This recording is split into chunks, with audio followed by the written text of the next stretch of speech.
All right, so some of the instructions are a little confusing, so we're going to talk about the first time setup.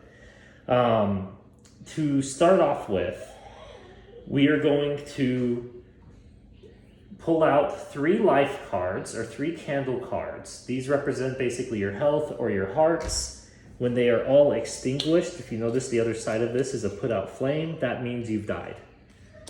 Everyone starts out with 3. You also start out with a player deck that's 10 cards deep. This is, if you go through the player deck, you need to pull out the 1 damage cards and 1 bomb card. That means that there will still be like 1 or 2 or a few bomb cards in this other deck. But other than that, you want to pull out everything else because you're going to unlock it later. Speaking of other things you want to pull out, the toe jam, the ice cream, and the hot dog cards should all be pulled out of the loot cards. There's another one too, Scalamari. Oh, Scalamari. Yeah, Scalamari is... There we go. Also needs to be pulled out. You'll unlock those later. Yeah. Then from each of the dungeon decks, you need to pull out 1 of the free a pal cards. This is because if there's, in the beginning of the game, you could only have 1 pal, and so it would just be useless if you ran into another pal. Oh, not only that, but you get more chances when you unlock it later. Yeah. And then you could put all the extra candle cards aside. So then you lay out your dungeon. Dungeons you're always going to start with the level 1 dungeon. You can never go straight into level 2. You always got to beat level 1 to go to level 2 to go to level 3. Every dungeon consists of 10 rooms, followed by the boss. So to go ahead and start your first dungeon dive, from your player deck, you draw your hand, 3 cards to begin with. Everyone only gets a hand of 3 in the beginning until you get upgrades. And I can take 2 actions on my turn. So I'm going to go ahead and use the bomb on this guy. He has 3 health. And the bomb lets me roll a d6. I rolled a 1 because I'm pathetic. But I'm going to walk... this will be good. And then I'm going to do another 1 so that I did 2 damage to him.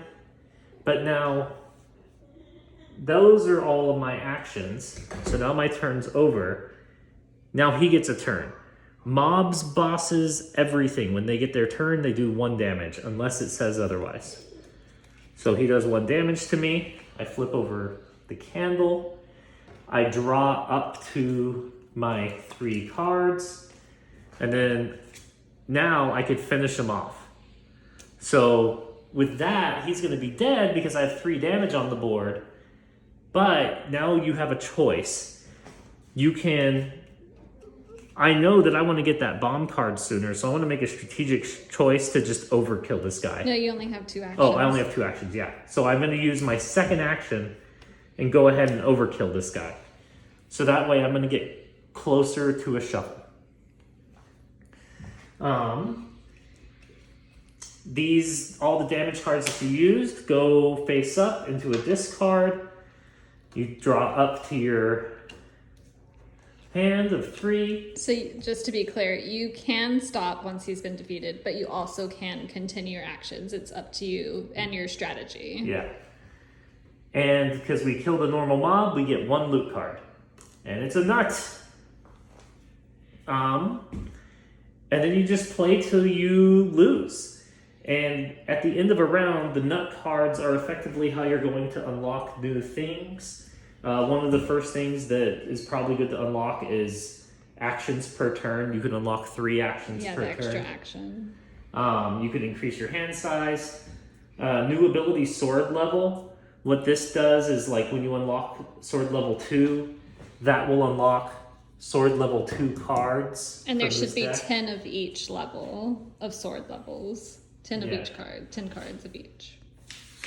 All of these are pretty self-explanatory. They unlock more things. If you want to get 2 bombs in your deck, you need to fill this one out.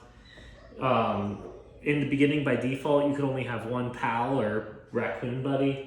So you need to fill that one out to get more. And then there's ability cards. And that's it. Yay!